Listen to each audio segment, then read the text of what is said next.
What's up, Colliders? Welcome back.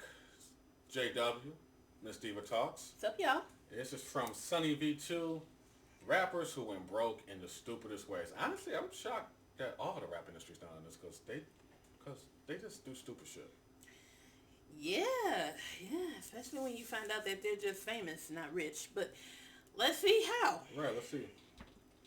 Before filing for bankruptcy, 50 Cent was spending $108,000 per month to rent an 18-bedroom mega mansion, while T-Pain's bankruptcy was so brutal that by the end of it, he had to borrow money just to buy Burger I remember him telling that story. Yeah. King. However, let's begin by talking about DMX, who had to file for bankruptcy on 3 Before we get into this, rest in peace. Rest in peace. Rest in power.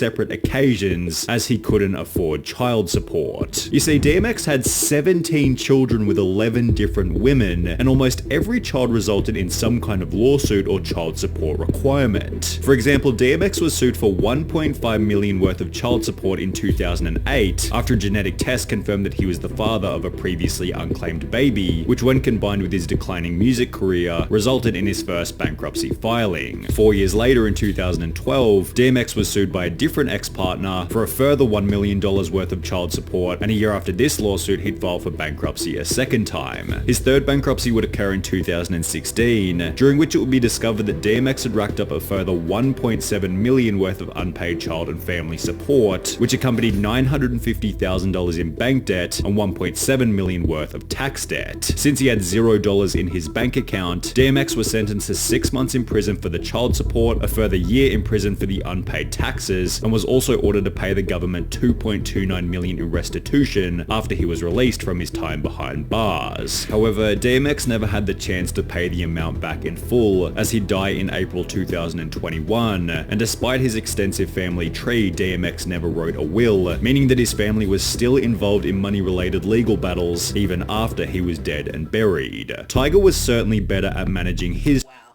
That's sad. That's the importance of wills and stuff. But in this case, I feel like even if he had a will and all that, if he had money, it still would have to go to his death first before even they would even get the money.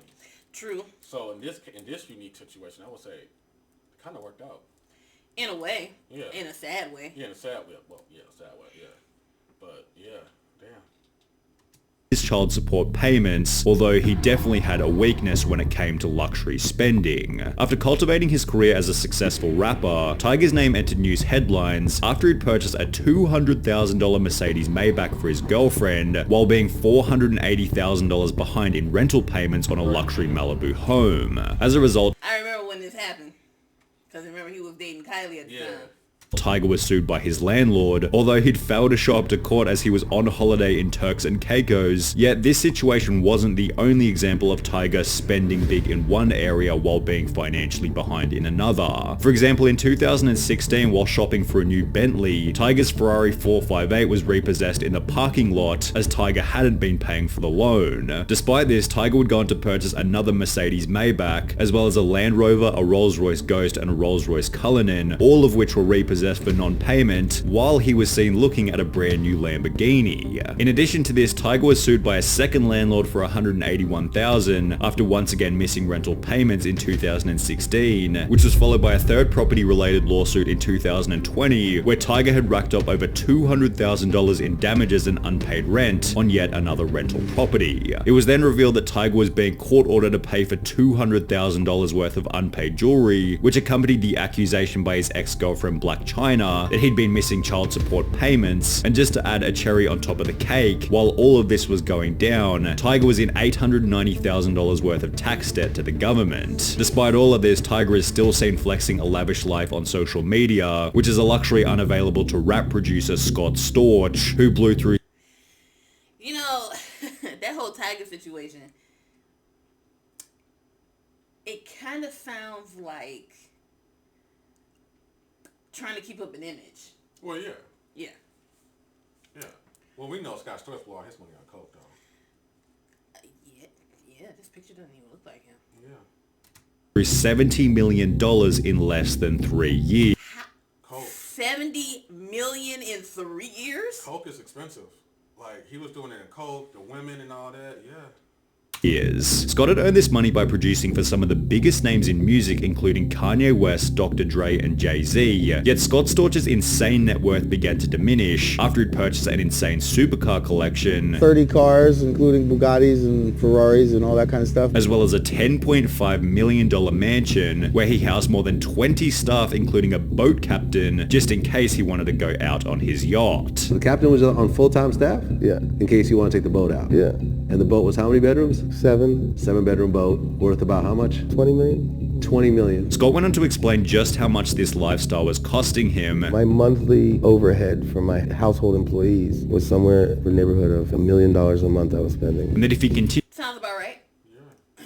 to work, there wouldn't have been any problems, although this isn't what he would do. It went from me working and delivering to doing drugs and not going to the studio. I just stopped working, and then I got depressed and jaded. As mentioned, Scott stopped making music and instead began to get addicted to the nightlife in Miami. And with no money coming in plus $1 million a month going out, it was only going to be so long before Scott hit zero. By 2009, just 3 years after having a net worth of $70 million, Scott had filed for bankruptcy. 6 years later, Scott would file for bankruptcy a second time, claiming to have a grand total of $3,600 of assets to his name, $100 in cash, $500 in clothing, and a $3,000 watch. Most shocking, his music companies are valued at $0, and in 2014 he made a grand total of only $10,000. Throughout this hardship, Fat Joe was one of the only rappers to keep their friendship with Scott, possibly because Fat Joe went through a similar situation himself. Fat Joe had earned $1.18 million in 2006. That's crazy about Scott Storch, though. Yeah. I mean, I knew vaguely about, his situation, but damn. Yeah, I remember, because I remember watching the show, he came, because I watched the interview somewhere else, and he was like, he came, that's what, like, damn, him coming back was like, damn, he really bounced back and got clean and got on his shit now. Yeah. So, but he was you couldn't do here, I think, like, between 2003 to 2010. Yeah, it was all Scott Scott Storch. Storch. Yeah. You couldn't go nowhere without hearing his music. Yep. $1.28 million in 2008, $265,000 in 2009, and $630,000 in 2010. However, despite having made this $3.3 million in only 4 years, Fat Joe failed to pay taxes on it. He was able to come up with $718,000 and had also done extensive charity work. However, this wasn't enough to satisfy the judge, who sentenced Fat Joe to 4 months in prison. Despite taking personal responsibility for his actions by stating, "There was a lot going on in the years that I didn't file my taxes, but it was my responsibility." Less than 4 years later, Fat Joe entered news headlines again after the IRS revealed that he still owed them $1.1 million in taxes. However, this number was absolutely nothing in comparison to Fat Joe's friend Lil Kim, who owed almost Now that's interesting about Fat Joe. I ain't hear too much about Fat Joe. And Well, no, because I think when he was going through his shit, it was still, again, wasn't that much big in, like, social media presence back then either. yeah, true. So it was like, oh, he went bankrupt, like, damn, then boom.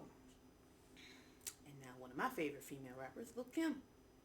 Look like 4 times more and became, quote, too poor to file for bankruptcy. Lil Kim wasn't nearly as successful as some of the other rappers featured on this list. However, this didn't stop her from purchasing a $2.3 million mansion back in 2002, notably with the help of a mortgage. Throughout the 2000s, Kim's music career slowed dramatically, and by 2018, Kim was filing for bankruptcy. But in this case, I would say Lil Kim, she just didn't have the music career. Like, her music wasn't there enough to be like, oh, hey. Like, she was there, but she just wasn't really.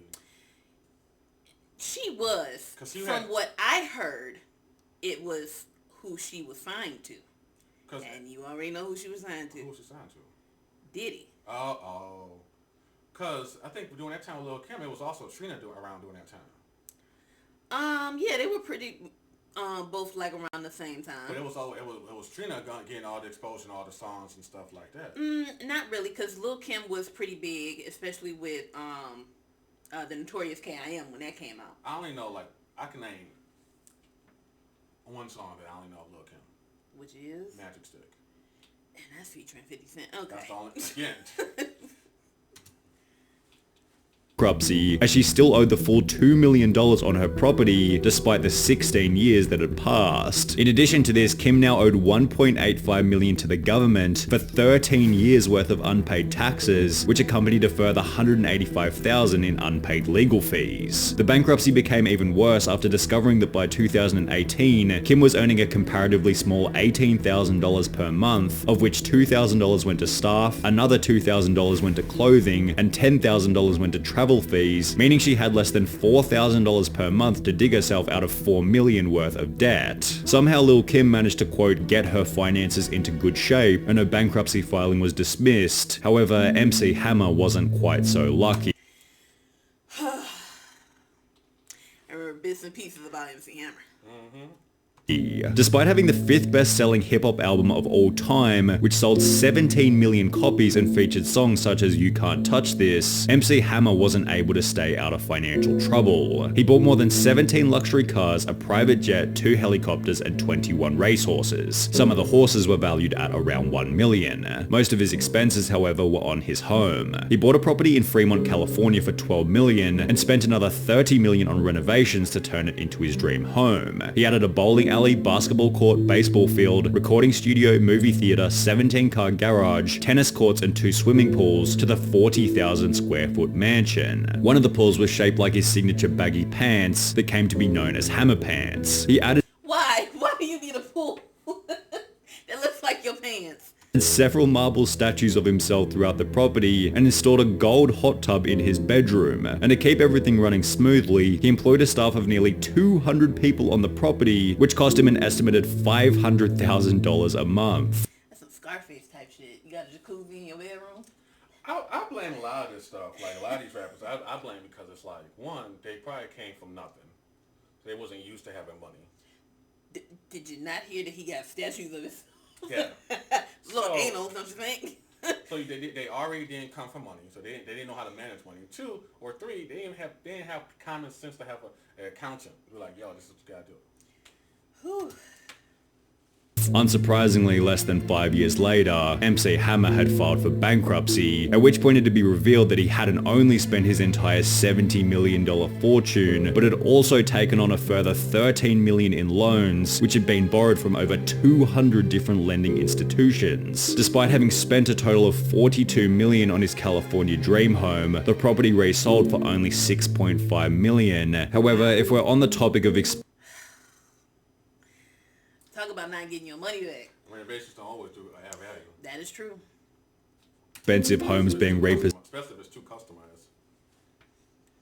by the bank, we need to talk about Birdman, who's ranked as the 15th richest rapper in the world with a net worth of $110 million. But this is what makes Birdman's story unique. If he was worth over $100 million, why was his Miami mansion being repossessed by the bank for non-payment? Birdman had purchased the home back in 2012 for $14.5 million, yet by 2017 a foreclosure suit had been filed by the bank, and quote, all personal items within the home, including platinum records gracing the walls, a pool table, and dozens of pairs of shoes, were all confiscated and placed in storage. The mansion was eventually sold by the bank for $10.85 million in July 2020. However, Birdman's lawyer has come out to explain the foreclosure, stating that it was the result of illegal loan terms set by the bank, so perhaps take Birdman's bankruptcy with a grain of salt. However, there's So I can understand that because banks do shady things, especially when it comes to home loans. Especially when it comes to people who look like us. So, maybe there is more to that story. Maybe not. All right. no ambiguity around how T-Pain went broke, as he's now come on multiple podcasts to explain just how brutal his bankruptcy was. T-Pain had built up a net worth of over $40 million at his peak in 2007, with all of his closest rap friends advising him that as long as he kept rapping, the money would keep on coming in. Everybody before me that I had to look up to, they were just like, no, this is great. Once you start rapping, it's just money all the time. Nothing bad's ever gonna happen. Your family's not gonna come after you. Just rap, and it's just girls and swimming pools after this. The life. The life. For this reason, his spending began to get out of control. I bought my Bugatti. He bought it for $2.1 million. $2.1 million. And the depreciation? And then you, very shortly thereafter, you sold it for, all they gave you was $800,000. Yeah. So it was like renting a car for $1.3 million. Yeah. With the purchase of his Bugatti accompanying a $400,000 chain and houses for his workmates. I got this house I want to get. I got this other house for my assistants and, you know, all my runners and my producers and stuff. So we bought a house after that and we just started going crazy with the money. I wasn't paying attention to it. Which was extra bad as T-Pain never even checked in on how much money he had. I didn't want to know because I was led to believe that it's only gonna grow. Because these rappers told me that I'm just gonna make money forever. It's just gonna keep going up and up. In the process, What rappers were you listening to? It clearly wasn't Jay-Z. Right. It must have been them local rappers. So keep going up, man. T-Pain began to create less music, and within a few years his accountant was advising him that he was almost out of money. My accountant was like, dude, you're like out of money. And I was like, no, I'm not. And while T-Pain seemed confident that he had plenty of cash left, reality set in for him after he'd have to borrow money just to buy food. When you say you was broke, you had like $0 broke? I had to borrow money to get my kids Burger King. What's the most you ever had in the bank at one time? 40 million. However, T-Pain was lucky to get away with a loss of only 40 million, as the final person on our list makes this number look like loose change. 50 Cent. 50 didn't only release the 10th best-selling American hip-hop album of all time, but he also made over $100 million on a vitamin water investment, plus a further $78 million from a luxury underwear deal. In the late 2000s, 50 Cent made an estimated $300 million in only 2 years, so when he'd announced that he was filing for bankruptcy in mid-2015, with debts totaling over $32 million, the entire world was thinking the same thing. How did this happen? Well, after 50 Cent uploaded a sex tape with Rick Ross's girlfriend, 50 was successfully sued for $7 million, which accompanied another court order for 50 Cent to pay $17 million to a headphone manufacturer after one of their collabs went sour. 50 Cent's clothing company G-Unit Clothing then fell out of the spotlight, which accompanied the closing of his movie company G-Unit Productions, as well as his boxing company SMS Promotions. Throughout the whole process, the global financial crisis had taken a toll on the value of 50 Cent's investments, and by 2015 he was earning a comparatively small $185,000 per month. You could certainly argue that this was enough. Yeah, but when your overhead... Oh, I'm talking about right now. My overhead now. Shit. I'll take the 100 and some odd thousand a month right now. For 50 to get back on his feet. However, $108,000 of this monthly income was going toward an 18-bedroom mega mansion, while the remaining $77,000 was going toward menial expenses such as his gardener, with bankruptcy documents revealing that 50 Cent still owed money to his stylist, fitness coach, and even his barber. Despite this, he began to troll on social media with posts such as this one, We all remember this. spelling out the word broke with $100 bills, and within 2 years, 50 Cent had paid back $23 million worth of his $32 million debt. 50 Cent eventually got back to zero, and according to Google, has built up a net worth of $40 million over the last 5 years. Yeah, because of his junior television units bringing in the money because of stars. Yeah, at least he bounced back though. Yeah, because he got. That's why I said like with 50, he was smart. He was. Fuck, I was gonna say smart, but shit. Now. Yeah, because he sold his stake in. He sold, like he said in one of his songs, he sold vitamin water to Coca-Cola. Yeah. Made millions off that. Yeah. Of course, he got his G-Unit film and television. Yep. Got all the powers. Yep. And I think he's working on some other shit too. So it's like, now he got the money. Like most people on this list, I think now knows what the fuck not to do with it. Well, I would hope so. Yeah. Cause, damn. Whew. Damn. All right, we getting up out of here? Yeah, we getting up out of here. All right, y'all. If y'all enjoyed this video, go ahead and hit the like button. Subscribe if you are not already a collider. I don't know why you're not. It's free. If you enjoyed this list of rappers and, of course, want to check the video out for yourself or check out the creators' channel for more of their content, the links will be in the description below, along where you can find me and Official JW on our own YouTube channels. Anything else you want to add? No. All right. Bye, y'all. Later.